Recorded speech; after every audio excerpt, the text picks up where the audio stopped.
네, 반갑습니다. 지금 현재 되고 있는 그 의혹이 제기되고 있는 대통령실에서의 회의 그리고 대통령의 경로, 국가안보실 회의로 알려지고 있는데 여기에 배석자시잖아요, 그죠? 대개 일주일에 한 번씩 배석을 하고 있습니다. 네. 그 외에 또 어떤 배석자들이 있었습니까? 어떨 때는 비서실하고 같이 보고를 드리는 날도 있고 분리해서 하는 날도 있는데 보통 안보실만 따로 할 경우에는 1차장, 2차장, 3차장 그리고 필요하면 일부 비서관이 같이 할 때도 있습니다. 그러면 그 회의 자리에서 대통령이 경로하셨습니까? 언제 어떤 회의를 말씀하시는지 7월 모르겠는데 31일 회의 말씀드리고 있습니다. 그날을 정확히 적시해서 제가 기억은 못하지만 보통 안보실 회의에서 경로하신 적은 없습니다. 보통 없는데 그날은 했느냐고요? 그날도 정확히 무슨 주제인지는 기억은 안 나지만 여름 휴가 직전 당시로 기억을 하고 저희 앞에서 화를 내신 적은 없습니다. 그러면 이런 일로 사단장 처벌하면 누가 사단장 할 수 있겠냐 류의 내용을 들은 적이 있습니까? 저도 없고 그 주제에 대해서는 제가 아는 바가 없었습니다. 아는 바가 없다는 거는 있었을 수 있다는 거예요? 아니면 내가 못 들었다는 언론에서 겁니까? 하도 많이 나와서 이 사건을 알게 되었습니다. 그러면 그 대통령이 경로했다는 것은 본 적은 없고 네네, 들은 적도 없다. 그렇습니다. 그러면 어느 자리에서 대통령이 경로했을까요? 제가 보지 않은 사실에 대해서는 제가 대답을 할 수가 없습니다. 근데 차장님 참 희한한 게요. 예. 차장님이 배석했던 그 자리에 회의가 끝나고 나서 11시 54분에 800에 7070으로 전화가 가고 그 다음에 국방부 장관부터 시작해서 쭉 일사천리로 일처리가 됩니다. 왜 그랬을까요? 그것도 제가 잘 모르는 내용이고 어쨌든 그날 점심 합리적으로 이전에 우리 회의가 생각해 끝났을 봅시다. 것인데 합리적으로 생각을 해보면 네네. 회의가 끝난 바로 직후 시간대에 대통령실로부터 걸려온 국방부 장관에게의 그 전화로 인해서 모든 것들이 일사천리로 진행이 됩니다.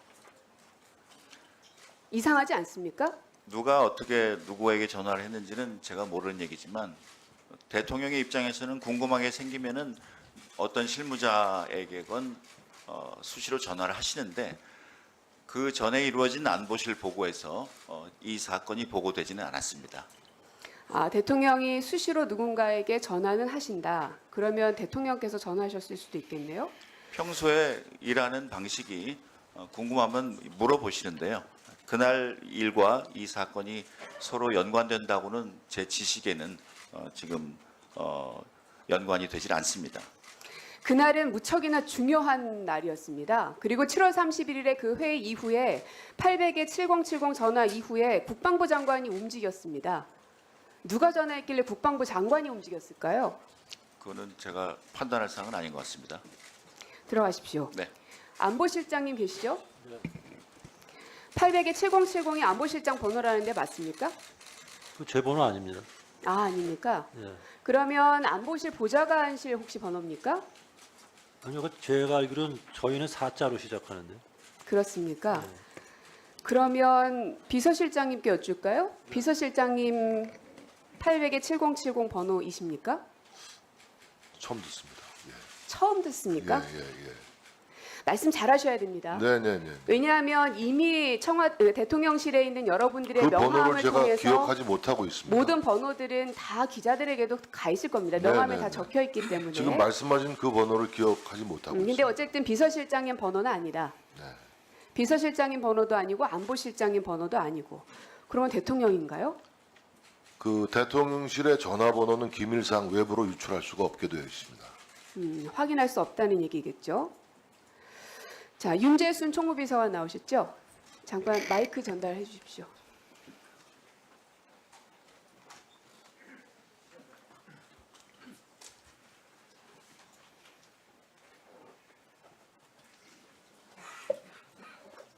총무비서관은 대통령실에 있는 모든 이 내부 업무들, 그야말로 살림살이 이런 걸 총무에서 다 하시죠.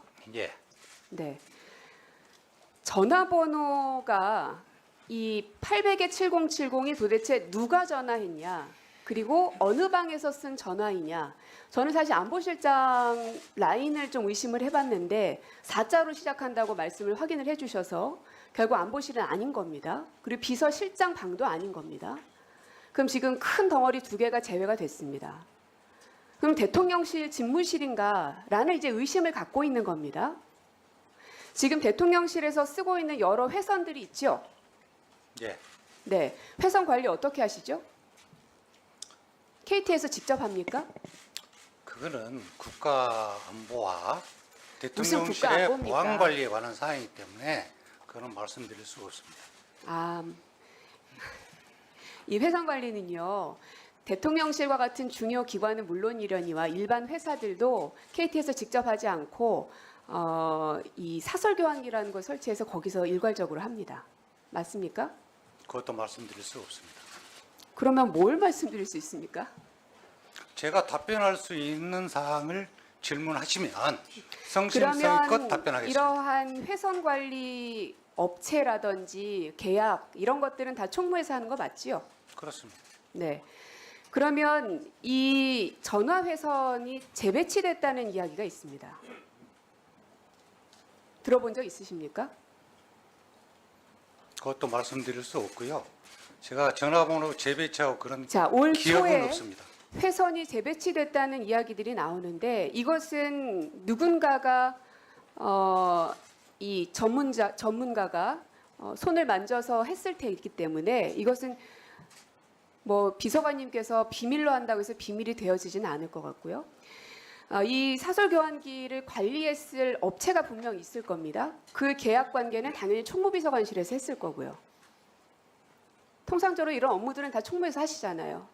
맞죠? 많은 계약이 이루어지고 있는 것은 사실 많은 계약이 이루어지고 있고 그 가운데 이것도 충분히 총무밖에는 할 수 없는 일입니다.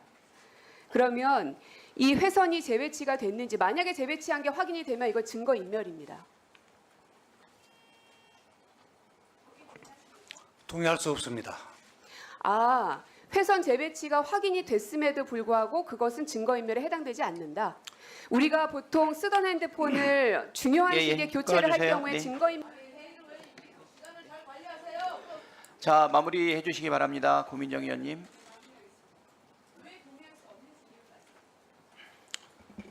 대선 번호 가지고 의원님께서 말씀하시는데요. 대통령 비서실은 수시로 인원이 늘어나고 사무실이 늘어났다 줄었다 합니다. 그때마다 전화기가 설치가 되기도 하고 철거하기도 합니다. 그러한 내용이 그 행위 자체가 무슨 증거인멸이라고 하시면 그거는 동의할 수 없다. 그 말씀을 드리는 겁니다.